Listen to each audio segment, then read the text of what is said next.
You're listening to this episode on Spotify, Apple Podcasts, or YouTube. Hit that subscribe button and leave us a comment. It would greatly benefit the show. Hello and welcome to Movie Bidders with the Farx Brothers. I'm Kirk. I'm Kyle. I'm Nick. Oh, nice. Oh, I don't have Thanks, a new Nick. one. You could Well, go ahead. You can do it during the thing if you really want. Yeah. Grab a new one if you want. No, it's Yeah. on camera. I'll Okay. vamp for a Alright. minute. Wait, I'm doing it. While she's doing... Oh, damn it. Oh, yeah. Don't do that one. I have that in to like test Okay. people. We're joined by Vanessa M. Powers. She's the writer, director, and editor of Silly Little Wounds. This is the non-spoiler segment. I think we were having an off-air conversation. The thing I want to say at the top of this is that, yeah, we're all rooting for each other. And the point of the following conversations is to find points of disagreement. So I know you know this, but to you watching, like, Vanessa's here because we love her. Everyone that comes on the show is because we want, local film community to succeed. And I hope your movie gets in the black. Thank you. Like, genuinely. So if you're watching this and if you're a distributor or a film festival, the idea of having these conversations is to make it more appealing for you to have this movie, and any movie you've seen on Movie Bidders. Well, before we go any further, can you describe what it means to go in the black for people who don't know what that means? The guest rule. Okay. It means that you would make a profit. Oh, You would make back your money and then a little bit more. That's what it's an accounting term. Oh. And we did budget Silly Little Wounds as kind of cheaply as we could with the hope that might happen. So. All right. Well, again, yeah, that's so the first bait is right from Kirk. I think you wrote this in the notes. Oh, yeah? Are these Yeah. actually little wounds? Well, I don't know if you want to do that in the spoilers or in the non-spoilers. I just wanted to set it up there because, Okay. Yeah, I don't think these are silly little wounds. They're pretty big issues that these people have. Yeah, the name is meant ironically. Oh. Yeah. I didn't think it that way. Because the idea is that these are folks who were friends in high school and now they're seeing each other again as full-blown adults, and these things we think of as silly little wounds, these little slights we do to each other when we're young, in keeping with the wound metaphor, I think they fester and I think they become big wounds. Oh. But that's exactly, they're silly little wounds. They're just like the shit we said to each other, the shit we did to each other when we were all shitty teenagers. But I think that for a lot of people, if you have long conversations with them or build relationships with them where you end up discussing things from when they were younger, I think because high school years are so formative that you do carry around damage from high school. A lot of people do. Yeah. Yeah, I guess I didn't take that as a kind of ironic title to the movie. Because these are pretty big wounds that the characters have. So, yeah, big wounds with small origins, silly little origins, let's say. Yeah. Butterfly Effect. Yeah, Did that come out when you were in high school? It That must did. have. Yes. yeah. Did you Butterfly see it with your Effect? friends in high school? Sure did. Sure Did you did. see a lot of movies as a high schooler Yes. with your friends in the theater? Yes, And I it wasn't did. your theater friends that you went to the movies with? So no, I was a pretty big jock in high school. I was like Oh, a wow. jock, a nerd, and then a theater person. Also, you were a big deal in Hutch. I was a big deal. I was a big fish in a small pond. But so actually Mean Girls and Legally Blonde and that kind of stuff. That's I would see that with my swimming friends or my track friends. And then You were swimming? I was a swimmer. What was your events in high school swimming? I was a sprinter, so I did the 50 and the 100 free, and relays were my favorite. I've always been better. There are at the team. different iterations of swimming for the swimming team? Yes. I was captain until I mooned the basketball team of my Yeah. swim team senior year. What events do you think I did? Backstroke? No. Breaststroke. 500, I mean. On a relay? No, I was better. Was I breast or fly? I can't remember. But no, I was. If you were fly, you'd remember. Not really, because I sometimes was better at fly than anything else just because I have weird body. Sure. Because I have no neck and just big shoulders. Yeah. I tried Big flying, shoulders. I got tendonitis. Oh, no. dang, all right. My shoulder actually hurts right now from a punch I threw at the gym last week, so Oh, no. I'll be fine. I've been to the gym this week. Yeah, I so- was a swim captain as well. Oh, okay. I was 500 and 200, where I was the long 500. distance guy. I had a buddy I counted 500 for. Yeah, she was in like 7th grade when I was a senior, but And you'd always put the thing yeah, in and like yeah. shake it. Yeah. yeah. Demonstrate fly. What's the fly in So swimming? I think we got some on the seat too. Butterfly is the one I'm not using this. where they look like, they're just like Oh, diving yeah. over and over again. That's, I loved swimming. I was a swimmer and a runner. And then I was a big nerd, and I saw a lot of movies with my friends who were nerds. Blades of Glory, Oh, Bewitched. Those are both Will Ferrell movies. Bewitched. Yeah, the remake that they did with Yeah. Nicole Kidman and Will Ferrell. I like it. right. Low key, I kind of like it. Isn't that the first one? Michael Caine is in it. Shirley MacLaine. That's right. Yeah. What's his ass before he got famous? Steve Carell. Yes. Yeah, Wow, how do you do that? What? Whatever his ass, you get the name of the person right. Wow. That hasn't happened yet. No, that. Come on. Yeah. So, I'm sitting on but I loved seeing movies and I saw movies theater with my parents too. Yeah, that makes sense. What's this is when I was writing this question, I thought it sounded like a dumb question, so I'm going to try to make it sound smarter. If you were trying to like pitch silly little wounds to somebody, and I know this is the stupid studio executive question of like, what is this like? You know what I mean? It's not this, but it's kind of like this with this. What would you say Silly Little Wounds is like? Have you seen The Romantics? Describe it more. It's a movie about a group of people who went to college together who are coming back together for a wedding, and it's like they all get drunk after the groom's dinner and their evening gets really messy, and it's got like Katie Holmes and Anna Paquin and Malin Akerman and who's the Josh guy who's from here? I don't know how to pronounce his last Josh name. Duhamel? Duhamel's in it. Yeah, Elijah North Wood is Dakota. in it. Oh sure, but we like claim him Midwest. for some Come reason. on. Yeah, comes to that was TCFF. kind of the movie that I like. What I know you were in the like Wet Paper Bag interview, like asking about like look and feel.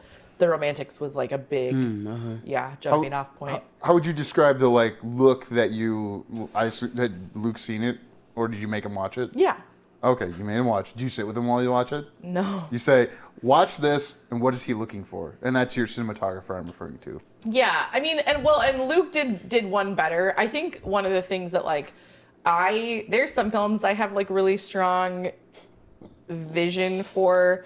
And this one, I think with The Romantics, it was like just a lot of character focus and the way that they would put multiple people in a shot together and the ways that they would kind of frame the space between people sometimes. But Luke also, like, to our first like visual meeting, brought library books. He had like gone to the library and gotten these like 70s like photography books. And it was specifically this like photographer who had done a lot of like hotels and kind of like ugly or bland spaces and tried to like photograph them or like portray them with like an emotion like loneliness. And so that was also a big visual inspiration, and I wish I could remember the photographer's name, but I can't. How did he then take that book and work with you to develop the visual look of Silly Little Wounds?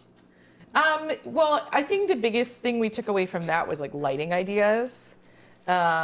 Which I definitely am not as, every once in a while I'll have like a really strong lighting idea, but because that's the thing I know like literally the least about, because a lot of this photographer's work didn't have a subject. So it was kind of about how to frame the rooms in this way. And then I think maybe we went back to The Romantics for things like facial framings and really, like I said, trying to think about how to frame multiple people in a shot because it's a ensemble piece. You know, there's like 6 characters that we're following. And so like, how do you put them in a shot together in a meaningful, interesting, dynamic way that maybe even says something about their relationships to each other? Because if it was just close-ups the whole time, it'd be a different movie. Have you seen If I Had Legs, I'd Kick You? I haven't. Are you aware of they do a lot of close-ups? Yep. And it's kind of like the Safdie brothers do that a lot too. Yeah, But yeah. This one was directed by Muriel Hawkins. I don't. It's on my Hawkins. list. I really want to see it. And I love close-ups, but I think it's easy in a emotional or like dramatic piece to live too close too long. Oh no, that would like I can. Speaking for myself, I think there's a lot of heavy subject matter in your movie, as you're aware. if it were heavy subject matter plus the visuals Yeah. making me go, feel this, Yeah. I would have been. So can you talk about like what you did with framing faces? Is it like the way their bodies are turned toward the camera, or like could you describe it in terms of like where real practical, because I'm dumb and need that. Yeah, I think I just never wanted them to feel like they were playing for camera. I think that that's when you get taken out of moments like that, or like you said, it feels like, feel this right now. Like, I think that there were times we tried to use more like profiles or 3/4, or even like we spent some time looking at someone's like cheek, or we like allow emotions to play out in wider shots and just like trust that the audience is like with the characters or not. And I think like the blocking was really intended to be much more about the characters' relationship to each other than their relationship to the camera. The camera was moving for the actors and like not the other way around. So I think in a lot of ways, like the blocking and kind of the positioning in a lot of ways was more like how you would block a play and the camera was there. And that gave Luke a really hard job, I think, but it was a challenge he was definitely up for. But it also allowed our actors to stay, I think, more engaged with the material. I hate when it's like, hey, that was really great. Can you just like turn your face a little bit so that the camera can see you better? Which I've been on sets where people do that. And I definitely understand why. But I think also like we wanted to let things be ugly sometimes and let things be not the perfect lighting, not the perfect, my makeup artist, I was very much like, the goal should not be to erase like in some cases we were like shading people's like wrinkles and stuff. It's like it was really about letting these people look as ugly as they were sometimes being. May I pitch you on a sales term for that? Sure. Instead of saying ugly, raw. Raw. They're never. Raw, all right. None of you beautiful actors Yeah, thoughts about that, ever looked ugly. Okay, wait. Go ahead, okay. Nick. Yeah, hit me. Raw. Why am I raw? That's No, why, see, but I don't like that term for that. Oh, Raw, because you're thinking raw dog. No. No, it feels put upon. What? Yeah, it's like It feels like you're. Here's the thing: if you think the film was emotionally raw, I would take that as a compliment. That's a very kind thing to say. Versus ugly? I would not say ugly. However, to you. if I'm like, oh, it's like really raw, like I just sound like an asshole. And I'm telling you how Pretentious, good it was and how real it was, and like either you felt that or you did not. I don't. It's like being at a play and they give a speech at the beginning that's like, hey, it's okay to laugh, it's okay to cry, we're all here to have fun. Like, if you've done your job, I will laugh or I will cry. Do not tell me to laugh or I will sit here and frown at you the whole time. It's because there's old people who need to know that. Wait, because I've been at that play before. Let's where get people, Nick's. What was Oh that? no, I was hand just saying I was gesture? making the jerk off hand motion because of the sales term. That's all. Oh, I'm gonna raw? make that to, well, like, that's the Yeah. point I of think sales sales- is to jerk off the client so that they, Yeah, buy but the- I don't. Would you ever use the word raw in that sales? Well, no, call? I'm saying I'm decorous around sensitive artists, and I assume sensitive artists. Let me. I know you're sensitive, but let me get through this. All right. I hear what you're saying. Like, don't say ugly. No, you Thank don't want to tell your actors they look ugly, and I Of course probably not. didn't. Yeah. Their characters are ugly. I understood and you didn't mean it like physically. Yeah. You meant it like they have raw emotion, which is causing them to act in an ugly way. Yeah. Well, and I think that like allowing that discomfort to exist. If your intent was discomfort at various times, you accomplished that goal. Yeah. Thank you. Is there any other movies besides The Romantics that? Breakfast Club a little bit. Okay, Yeah, makes I sense. see Just that. in the like different types of characters becoming friends. So there's a film called The Big Chill that when I described this film, everyone said, "Oh, it's like that," and so I felt like I couldn't watch that because The Big Chill. I would end up then like me trying to define it against that. I watched it at some point, but there were a bunch of people who were like, "Oh, like The Big Chill," and I was like, note to self, like watch that at some point. That's like a Gen X movie. Yeah, it was all like older folks that I would tell about it, and so apparently it's similar to that. Young Adult with Charlize Theron. I do like. Okay, yeah. That's in there a little bit. It's got kind of a similar like limited arc or a time scale. You know what I mean? Yeah. And ugly characters, right? Sorry, raw characters. The very beautiful Charlize Theron plays one of her ugliest characters. Yeah. Having played a serial killer before. Yeah.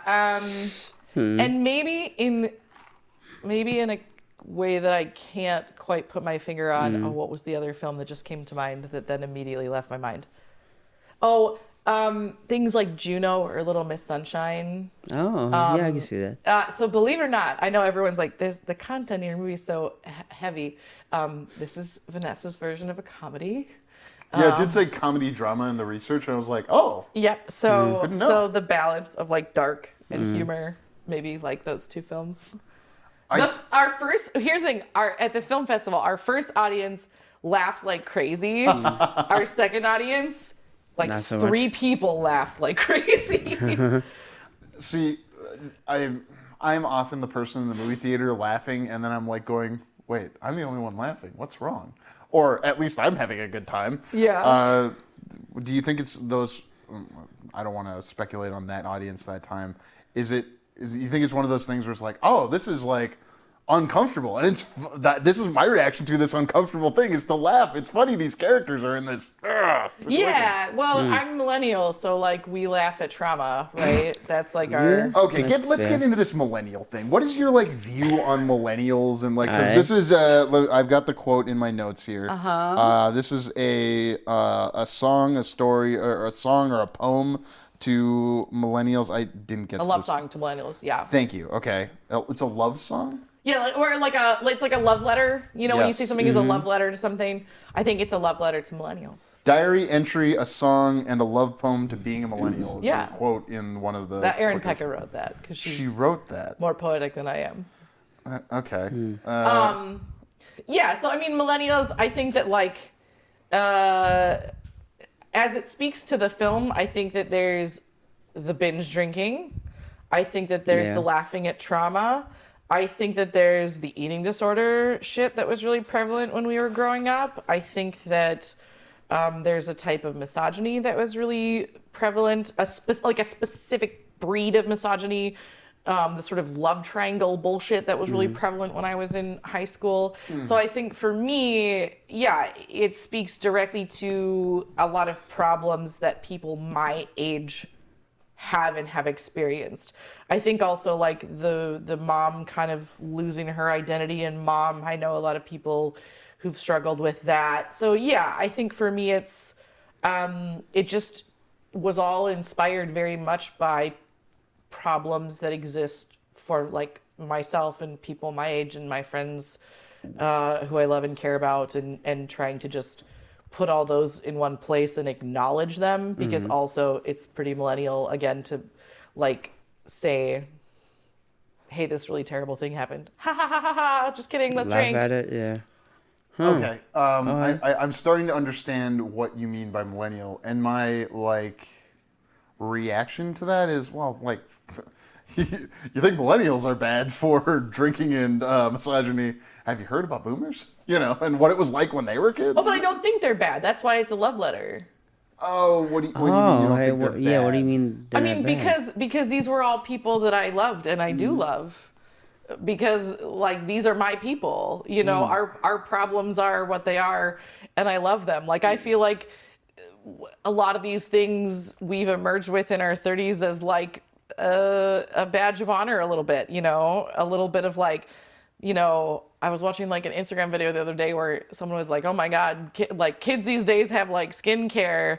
Like I woke up with like a club stamp on my face after 30 minutes of sleep and went to geometry, you know. I think that we're proud of our messiness and we're proud of our resilience and like we're proud of our ability to laugh because if we couldn't laugh, we wouldn't still be here. Because like we as a generation went through wars, recessions, 9/11, COVID, like, you know, kind of all these, we keep getting told, hey, you're living through history. Like, oh, okay, I Too much. could have a little less history, you know? But this is the pushback I feel necessary for the debate. We've had it pretty good. Like us millennials, because like 3/4 of us in this room, live in a place that we're working towards owning. Yeah, but at what times did we have it pretty good? Our childhood or right Also, now in this I also moment? think like technology has made it. Okay, go. No, I hear what you're saying. Yeah. Some of us, do we have it pretty good? Yes. Compared to what? Yes. I think one of the things that we pinpointed in our discussions about it is that we grew up being taught to dream about a certain thing, and then as we aged into that thing, it became largely impossible. I do agree with that. We were that generation of, you're going to go to school, you're going to go to college, you're going to get married and have children and have a house and have a career, and everything is going to be this certain way. And all of us sculpted our visions of our lives, our dreams, with that as our model. And then all of us like came out the other side of whatever we came out the other side of, and that's not what's waiting for us. And in fact, some of us are working towards owning a home. Some of us are working a job in the field that we went to college for, but we are very lucky because I know people with master's degrees working in restaurants. I know people with doctorates in apartments, you know. I think that we were taught that this is the formula for success, and that formula failed us while we were actively trying to pursue it. The macro thing, and I'm not even sure I'm going to disagree with you here, that I have a problem with our generation is that people weren't told, hey, go take out all these loans, go to school for what you love. Don't do that. That's a bad business strategy. Go to school. I'm sorry. I know. Like, but that's not what everyone did though. Like most people, Okay, like good. most of the like when we're talking about like what we were told to do, that was actually like you already were told like don't go get an English degree. You know, you were already told stuff like that. So Yeah. the people who were you're talking about like. Who got told this thing, like they did what no they one were with a doing. doctorate in engineering is living in an apartment. Well, I have a friend who has a doctorate in medicine who's living in an apartment. What the hell is that? Like, have they gone to medical school? Yes. The fuck is that? Because things are fucked job up. Because market, everything's so fucked. Yeah, okay. I do Yeah. watch the pit. But it's exactly that. It's Yeah. not, you know, I threw caution to the wind and I did go to school for art. And I know some people that did that and we kind of accepted those consequences. But there were people who gave up artistic dreams and took a safe route. My friend who has a master's degree in science education is a restaurant manager because he can't get a job as a science teacher.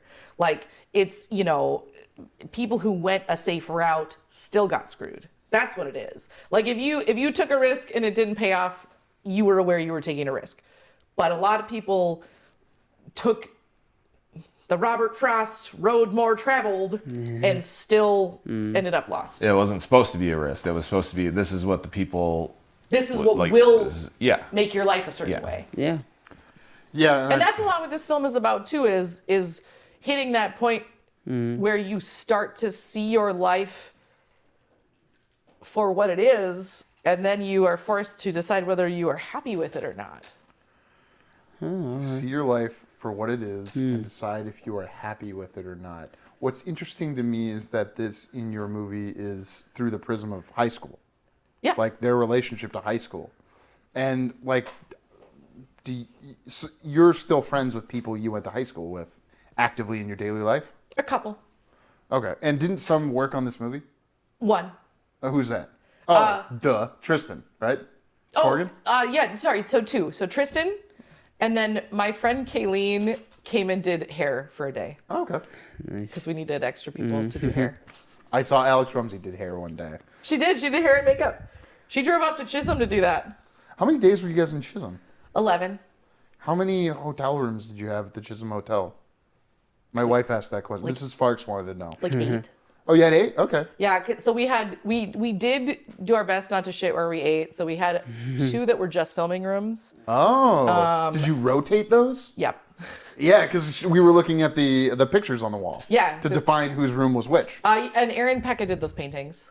Those are her Oh, paintings? wow. Those weren't there? No, Oh, nice. the walls were like bare, and we wanted to have something to delineate rooms and then to Identify. Yeah. Well, what's the meaning of the paintings? Because then when I see An fruit apple? sometimes, like some of fruit it or was, something. I mean, some fruit's sexual, okay? That's So- what I'm asking. That's what I'm saying. I'm not well, saying yeah, the that. peach, right? Yeah. Yeah, because Kate's hot, right? Kate's hot now. Now she's hot. Yeah. So Nathan. When I explained to my wife that they said that girl was hot, and she said that hot guy, I was like, why are you calling that guy hot? And I said, well, you just called someone hot. I was like, they called them hot. I didn't call them hot. So thank you for that. No, I'm just kidding. So the apple was in Sienna's room because she was our curvy girl, and apples are like booties, right? And then apple bottom jeans, boots with the sorry. Yeah, exactly. And then Nathan had the honeydew because of the honeydew list. And then Tori had the pomegranate, which is like. Spoiler! Sorry. Oh, that was a spoiler. I'll leave that If out. you're watching this, you like the movie. You're fine. And then the pomegranate is like Eurydice and Orpheus and like regret, right? And then Eurydice and what? Orpheus, like the Greek mythology. I'm not that smart. It's so she goes to the underworld and he goes to retrieve her, and if they can walk out without looking back, they're free to go, and they get almost all the way, and then he looks back to see if she's still there, and then it's about regret. Did the Greeks steal that from Sodom and Gomorrah? Because isn't that how the woman turns to a pillar of salt? They probably zeitgeisted that yeah, like this, but similar. Yeah. And then the peach for Kate because hot. Peach cause hot. Oh no, peach because actually that was maybe more one of those ironic choices because peaches are like a fruit we think of as very sexy, and Kate is a character who's supposed to be very traditionally attractive, but who is very much probably not in touch with that side of herself. So Yeah, I have questions about that for spoilers. Why did you split up your story by and written by credit?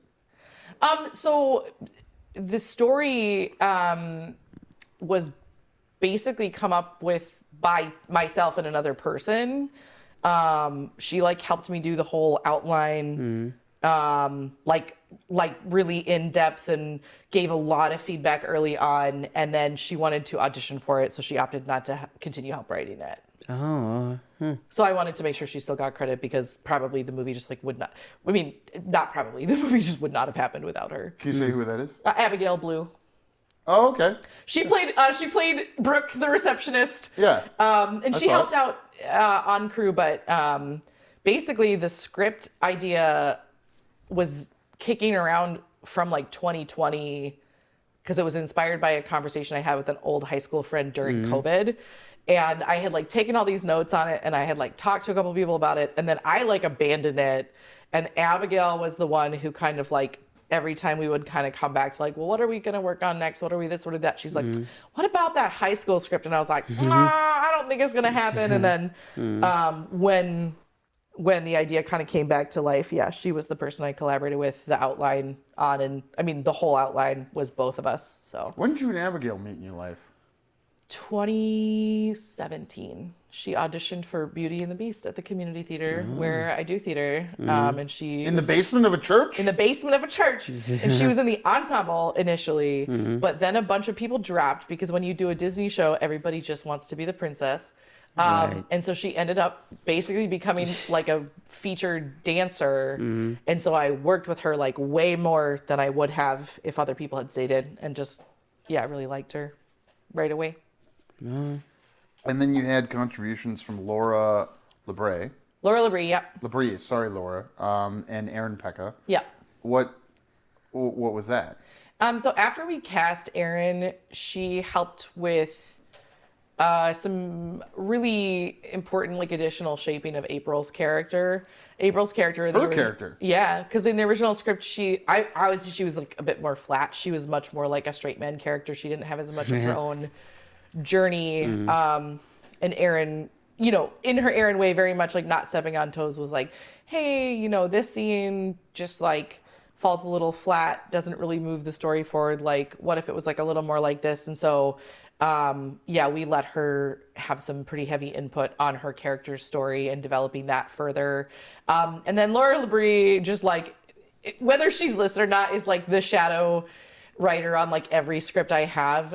She has an education in film and had a big focus on writing. And so she's always the person who like you will sit down with and she will ask you like the hard questions and make you make the important changes to your script. She's always the one who calls me out on like similar character voice. She's always the one who's like, is this scene moving the script forward?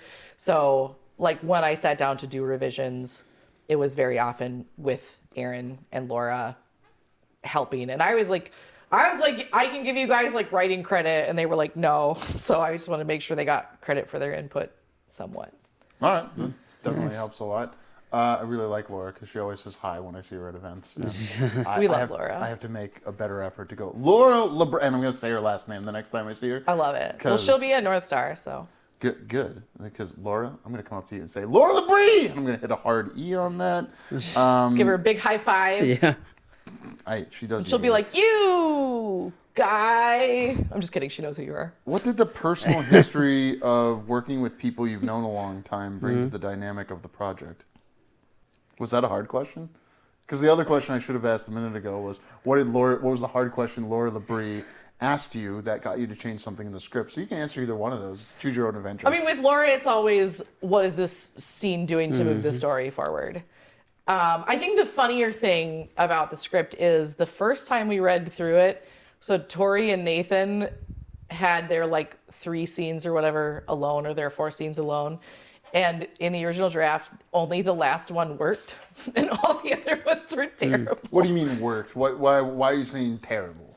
Like they were just like awkward and like stilted and like expositional and like confusing and like it was just like so bad. It was like reading them, and I was just like, oh my God. And then we got to the last one, and it was like, oh, this scene's beautiful. Now we have to write backwards to earn this scene with the other scenes these characters have. And she definitely was like a person who just right away would be like, well, that didn't work. Those are bad, you know. Working with people I've been working with a long time, I think mostly it was fine. I mean, we've been working together so long, it's like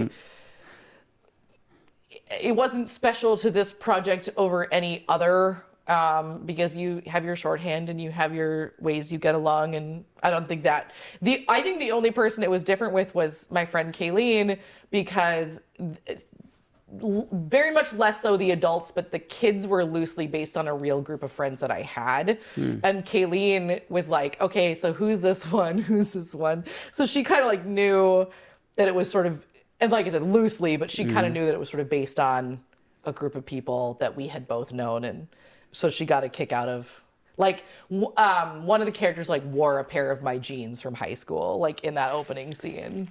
Wow. Okay. Is that which character? Sienna. She's not Haley. me. Haley. Yeah, Haley's character. Correct. The younger version of Haley's character. Yeah, because I used to draw on my jeans in high school. Like I like draw on them and paint on them and like decorate them. And I found going through some shit like a pair of my jeans that I had drawn on, and so she's wearing those in the scene. But no, she's not me. Kate is you. No. Who is it? Tori's me. Tori is you? Yeah. Okay. But much younger than me. That's why I say it's not really based on an outcome that exists now. I think Tori's like who I could have turned into if I had continued to pursue acting. Oh, wow. Other than Kaylee is the friend from high school? Kayleen. There's an at the end. Kayleen, come on the show. Kayleen, do any of the other people that are the basis for characters know that they are the basis for characters? You can be, however decorous you need to be here. Yeah, a little bit. All right. So, like, I have a Nathan. Not that we've. Yeah. I don't know. Yeah, I have an ex-boyfriend. Okay. And he was the one who the conversation that we had like inspired the movie, and I talked to him about the movie like at that time. Oh, okay. And he was like, "Cool, that sounds like a movie I'd watch." Like he was like chill. So like yeah, they're kind of vaguely aware that I took some inspiration from mostly from our childhood to make the film. Yeah. Wow. One of the things that it's going to sound like an overly simple question I want to ask you. Yeah. Is what's wrong with asking you a question that way? Sounds like a threat. Beautifully articulate, man. I'm gonna ask you. Beautifully articulate. I'd like to ask you, how do you direct people on phones? On phones. All of the phone stuff was done in voiceover later. There wasn't a lot of phones. I mean, there was only There's one two. two scenes, yeah, right? So Aaron Pekka played every phone character while we were up in Chisholm. Uh-huh. So, like, because she was like a PA half the time we were up there because her character wasn't staying in the hotel. She was PA and like did art and just like helped make everything function. And so every time we had a phone scene, I was like, Aaron. So Aaron was playing those characters, but then we redid their voiceovers. But she like acted them to give people something to like react to and play off of. But both the phone calls then got re-recorded in post. So you direct them in the sound booth, you know. Okay, it's a post-production direction process, and you're just capturing for camera what you need to get through that scene. Okay, but then like when you're let's take it back a step to when you're writing crucial details of the story that are coming through in text form. Yeah. And in leet speak. Yeah. Do we still say leet speak? Does anyone? No, I never heard leet speak. Leet speak What's is leet familiar speak? to me as a millennial. Leet speak is like replacing numbers with, or letters with numbers and abbreviating words funny and yeah. They're not millennials. So you're young, right? How old are you? No, he's a millennial. I'm a millennial. Yeah, I'm 34. He's older than you. He's younger than you. I'm still a millennial. We're the same age. We're all millennials. the age that we are. Yeah. Yes. We're all millennials. It's funny. So usually I hate phones in movies. Yeah. I'm the queen of like, oh, there's no signal. Like just writing that in right away so we don't have to deal with it. They made a kingdom for that? What? A kingdom? For you to be queen of. Yes. I made the kingdom. The And no it's my signal- kingdom, the no and I signal. am the queen of there is no signal, therefore this does not affect the story. So that was really interesting, but I felt like it was just like not realistic by any stretch to not have the characters texting or calling or whatever. So that was definitely like a new thing. It was kind of inspired by a documentary we saw at the Ely Film Festival a few years ago called One with the Whale. And they did text messages in a way, in like the documentary, in a way that was so seamless that I was kind of inspired by like, that can work, you can do that. So yeah, I think it took a little bit of a leap of faith, but just would not have worked as a story without phones. How do you separate yourself as director from being producer in a project this size? I liked your eyes and the reaction to that question. Wait, were you producer in this? I was. Executive producer. Yeah. Well, I thought there was a difference between executive producer and producer. Well, and produce. I mean, we sort of didn't have a producer, and it was sort of also me. I call that just having a good team, like knowing what days you were gonna need that person there. Like that's something like Abigail came to do, Rainan came to do. My AD Adele would kind of step into that role sometimes. Like kind of the days when we would need that, I could always get someone to sort of step into that role, and then anything that was done ahead of time, just making sure it was done enough that I could just take that hat off. So it required, what did we say earlier? Organization and planning. And planning. No, we haven't said that yet. I can't remember. Didn't what we said. say that. Yeah, not yet. Organization and planning, and then just having a good team. Yeah. How do you direct people smoking? I can tell, I can tell that guy doesn't smoke. I know. I can tell so. And here's the thing: is it makes sense that the character. Well, has how to do you smoke. know that he doesn't smoke? Because my friend, who I won't name, but you know who you are, has criticized the way people smoke. As like, you don't know how to smoke. You're smoking in the weirdest way. And, So I bought. oh, this is gonna be good. It's herbal cigarettes. It's not. It's right. it's like movie prop cigarettes. I bought them for them and sent them home to practice. And that guy actually practiced watching his brother-in-law, who's a smoker. Yeah. James practiced watching his brother-in-law, who's a smoker. His brother-in-law is like a serious smoker. If he's whipping darts like this, that's like Sean Penn, like so like on his third pack. It's funny because it is literally a trope of mine that I very frequently have smoking in my movies, and I have like never cast a smoker as a smoker. My husband makes fun of me for it all the time. Like, how do you direct someone to smoke poorly? I guess is the answer. Because like it is like a thing I've been called out for like multiple times. Like some of my people who work with me a lot, like they have their list of like Vanessa tropes, and one of them is like Bad smoking. casting a non-smoker as a smoker, and then them being bad at smoking. Again, let me here's how you sell this, okay? And no one's gonna know. It's not like we're doing this for broadcast. So what you say is you're trying to encourage people to smoke less, because one of the greatest things our country has ever done is gotten people to smoke less. Correct. Genuinely, or we've gotten Gen Z to drink less, even though they're dumber. Just saying. Okay. No, like really, that's new studies, like she was saying. Yeah, but like I said, yeah, that's a trope of mine, and we sure gave it our shot. I will tell a funny story though, because there's this scene where they're smoking cigarettes, and there's the scene where they're smoking a joint. Yeah. And the joint I thought was more successful. Well, yeah. Yeah, that's how you smoke a joint. But Not that I would know. we auditioned for the role of Brandon, and it was like about like 80 guys. It was a lot of guys who auditioned for that role. And But you went with one of your veterans. Nate auditioned, Yeah, I know. but What do you mean veterans? Why I would not want to go through 80 auditions. Do you like casting? yes, Okay, good. I like Kyle to make does sure not I like have. casting. I like That's to make sure I have the right thing, people. Yeah. Sure. I guess what I am saying is that if 100 people want to apply to a job, I only want to see 5 of them. If I'm like That's directing not very or producing. fair. I feel like I feel like auditions suck from both sides of the table, and it's your responsibility to give them a fair shot. Sure. But my if you're a point casting is- director, I'm not a casting director, and I don't want to be. I could. Oh, I'm sorry, Kirk. No, I didn't hear that. I either. am a casting director. I could cast. I could cast movies. I am a very good casting director. Don't. That to say, we saw a lot of Brandon's, and that was one of the scenes we did in the audition. And seeing everyone's like improvised renditions of a joint in the room was just like such a highlight, because some of them just like mimed it. Some of them had like pencils or markers. There was one guy who like rolled up a piece of paper, and it was like Groucho Marx with a cigar. He was like, "Nah." I was like, "What is going on?" Wow. It was Well, the way, seeing yeah. people's imitation of smoking, like that many people's imitation of smoking a joint was just like unhinged.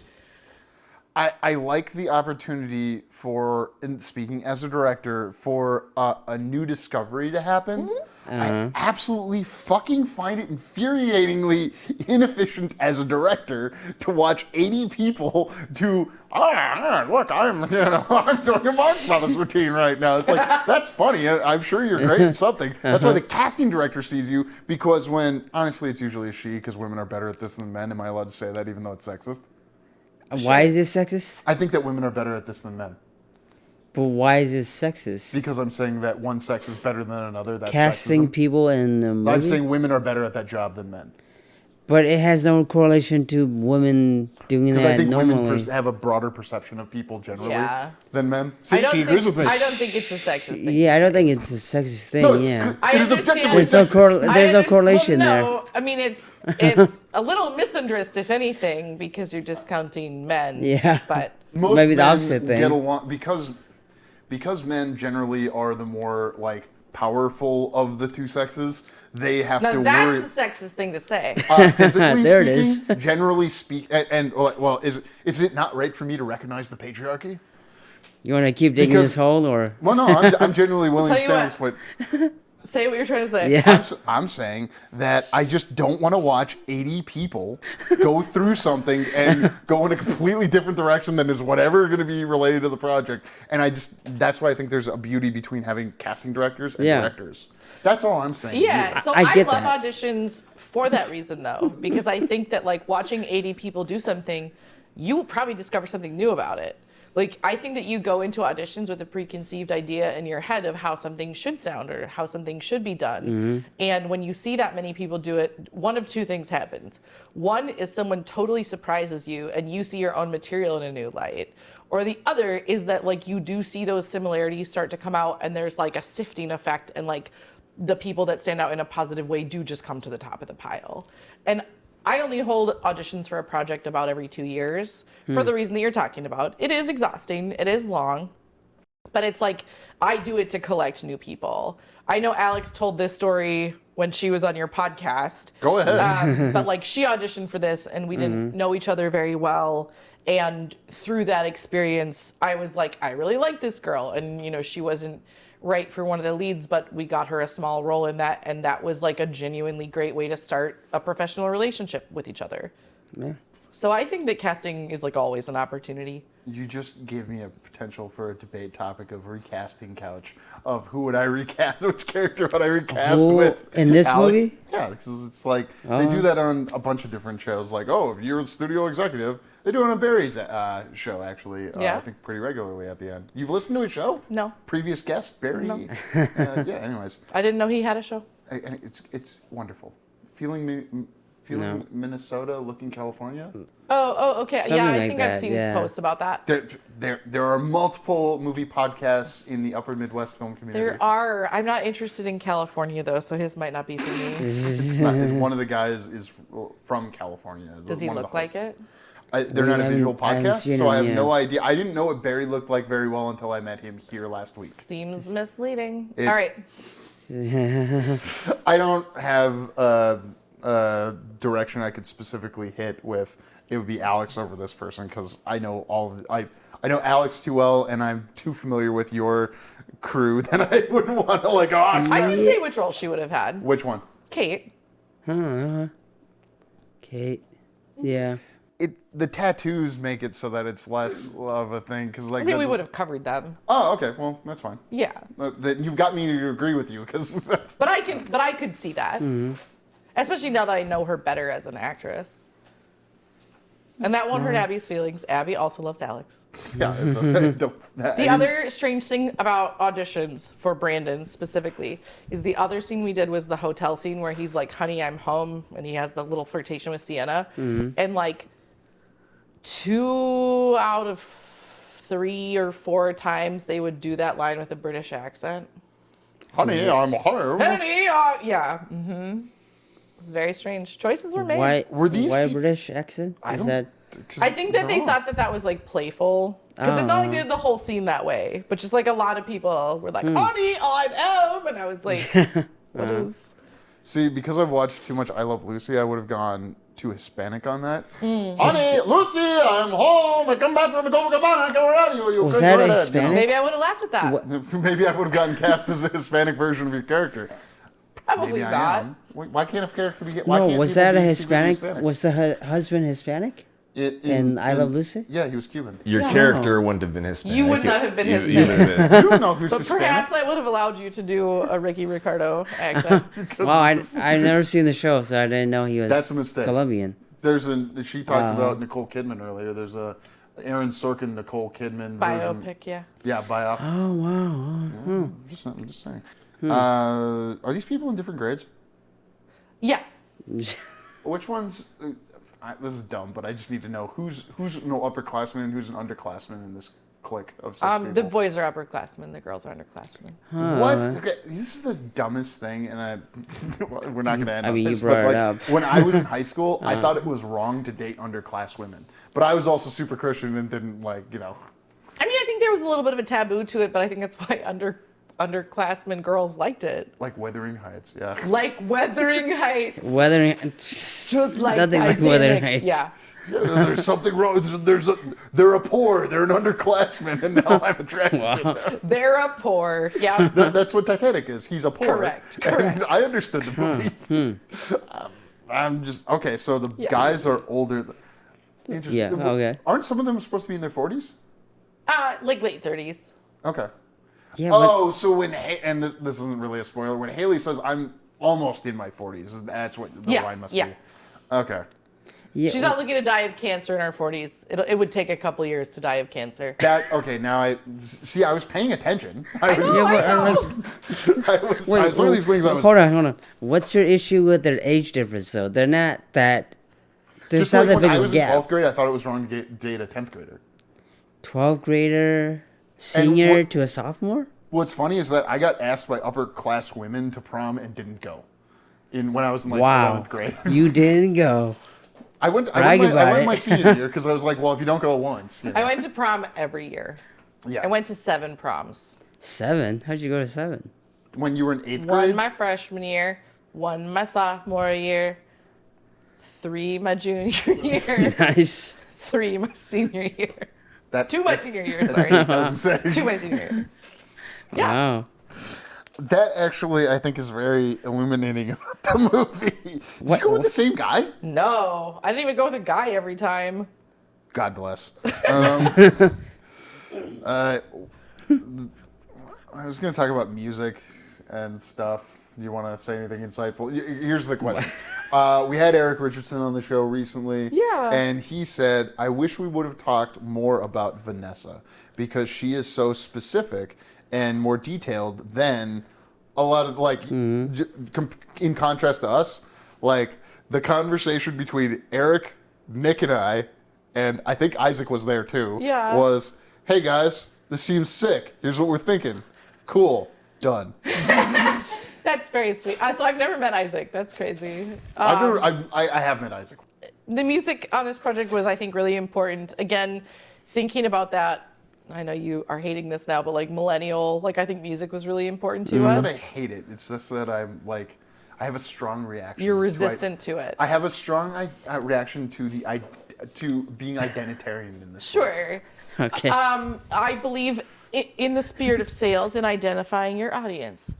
This is important. Yeah. So music was really important to us, and we actually kind of worked with 3 people that I'd like to call out. So Eric Richardson, Jenna Enemy was our music supervisor, and then Isaiah Dietz composed like an insane amount of music for this film. And wrote a bunch of lyrical music for you. So the order of operations there was like Jenna Enemy is in a band called the Von Tramps. It's a local girl punk band. Cool. I knew her in high school, and we've worked on a couple films together. And so I asked her if she'd be the music supervisor because before we even started filming, we needed the karaoke songs. So she came on really early and got us the karaoke songs. And the song Sienna sings in the shower. And then as we went on, we kind of identified those places that we wanted, what I called like radio songs. And she has all these great local connections, so she was able to kind of find all of those. And then Isaiah was in a musical that I directed that year, the year that we filmed. And I wasn't able to go to it, but he like did a coffee shop like open mic that was like on YouTube, and I listened to it. And I messaged him and I was like, hey, like, I might want to use a couple of these songs for my movie. Is that cool? And he's like, yeah, that'd be great. And I kind of sent him a list of like, maybe this. And he like re-recorded demos of all of them for me. And then I was able to place them in the edit like very early, like usually earlier than we're usually doing final music placement.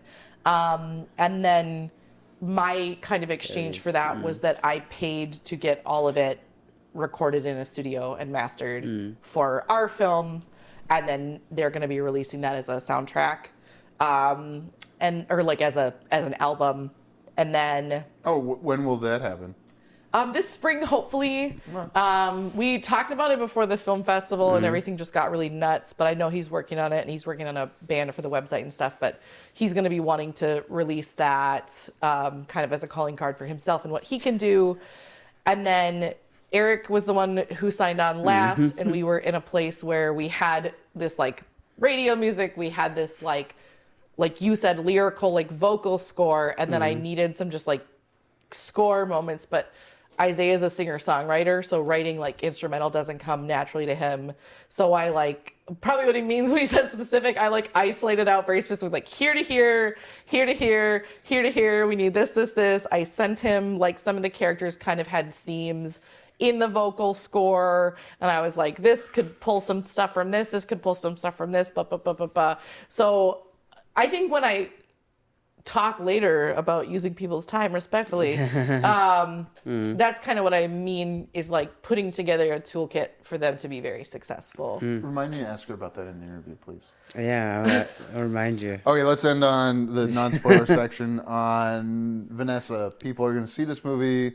They're going to have conversations in the parking lot. That's what everyone in Minnesota does. They have the meeting, then they have twice the amount of the meeting in the parking lot talking about it.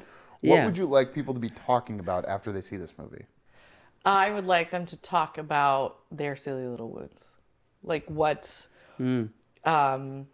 if something that the characters in the movie went through resonated with them, they could talk about that. If it's something different, they could talk about that. But I think that I hope that inspires people to talk about and let go of some of what they're carrying around. Wow. That's really great. Yeah, let's hop into our spoilers. That's a great place to end it. Thank you for listening. For more JK Productions, find us on Instagram at JK Productions Team and on Facebook, JK Productions MN.